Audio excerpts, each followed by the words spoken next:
अस्सलाम वालेकुम, Iqbal advocate here for new legal topic. आज का जो हमारा लीगल टॉपिक है वो है डिवोर्स ऑन इनफिडेलिटी। इनफिडेलिटी पर, बेवफाई पर तलाक। This is today topic. देखिए, पहली बात तो ये है कि अगर बेवफाई सच है, अगर बेवफाई हकीकत है, दैट इज़ रियल मैटर।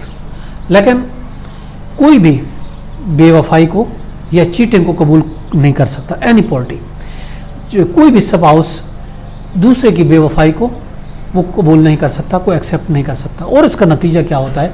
उसका नतीजा ऑफ कोर्स डिवोर्स होता है। अब अगर हम इनफिडेलिटी को देखते हैं, बेवफाई को देखते हैं, ये दो तरह की हो सकती है। एक फिजिकल होती है, फिजिकल चीटिंग होती है, और एक इमोशनल चीटिंग होती है।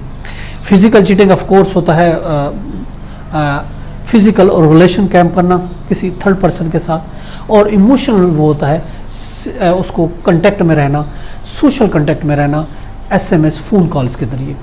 तो ये दो तरह की इनफिडेलिटी, बेवफाई हो सकती है। अब देखें, अब ये क्यों होती है? अब ये दो तरह से होता है। एक तो इसकी वजह शादी से पहले भी हो सकती है और शादी के बाद भी हो सकती है। शादी से पहले तब होगी अगर उसको, लड़की को कोई और पहले से पसंद है और वो उसे शादी नहीं करना चाहती, मजबूर वालिदैन की वजह से वो लड़की शादी कर लेती है, पहली बात। दूसरी बात ये है कि शादी हो जाती है, वो ऑफ कोर्स किसी और को पसंद नहीं करती थी, शादी होने के बाद वो किसी थर्ड पर्सन के साथ इन्वॉल्व हो जाती है, या तो शादी से पहले इन्वॉल्व होती है या शादी के बाद इन्वॉल्व हो जा सकती है। कोई भी स्पाउसेस में हो सकता है, हस्बैंड हो सकता है, ऑफ कोर्स वाइफ भी हो सकती है।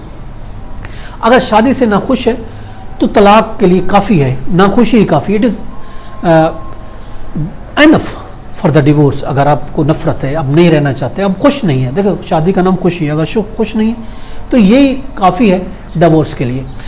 ये नहीं है कि जब तक आप बेवफा ना हो जाए, किसी पर बेवफाई ना ढूंढ लें, बेवफाई का इल्ज़ाम ना लगाए तो डिवोर्स नहीं हो सकता, ये बात गलत है। आप सिर्फ नाखुश हैं तो भी आप उस पर डिवोर्स कर सकते हैं, डिवोर्स ले भी सकते हैं।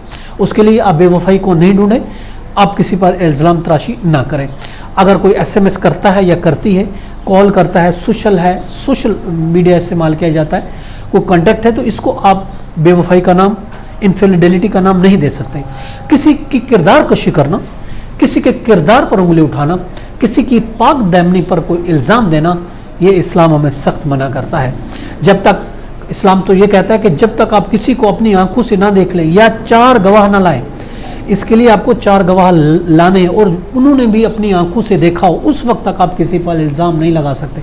उसके कैरेक्टर पर, उसके किरदार पर, उसकी असमत पर, उसकी इज्जत पर आप इल्ज़ाम ना लगाएं। अगर आप इल्ज़ाम लगाते हैं वो लेडीज़ पर, फीमेल पर, अगर आप उसकी इज्जत पर, उसकी असमत पर इल्ज़ाम लगाते हैं, आपने आंखों से नहीं देखा है, 4 विटनेस, आई विटनेस भी नहीं ला सकते, तो इट मीन वो झूठा है, वो इल्ज़ाम है। तो अगर इल्ज़ाम तराशी आप करते हैं तो कज़फ़ की कार्रवाई हो सकती है, और कज़फ़ एक्ट के तहत आपको सज़ा भी हो सकती है। बेवफाई अगर कोई करता है तो ऑफ कोर्स ये शादी इससे तबाह हो जाती है, शादी तबाह कर देती है बेवफाई जो होती है। बेवफाई कोई भी करे, चाहे हस्बैंड करे या वाइफ करे, कोई भी चीट करता है तो ऑफ कोर्स उसके जज्बात खत्म हो जाते हैं। अब इफेक्ट ऑफ इनफिडेलिटी का क्या होता है? इसके असरात यही होते हैं कि एक पेन होता है, इंसान को स्ट्रेस आती है, डिस्ट्रॉय ऑफ द फीलिंग हो जाती है, और इसका बिट्रेल हो जाता है, इंसान भटक जाता है, और इसके अलावा अंडरमाइन द ट्रस्ट।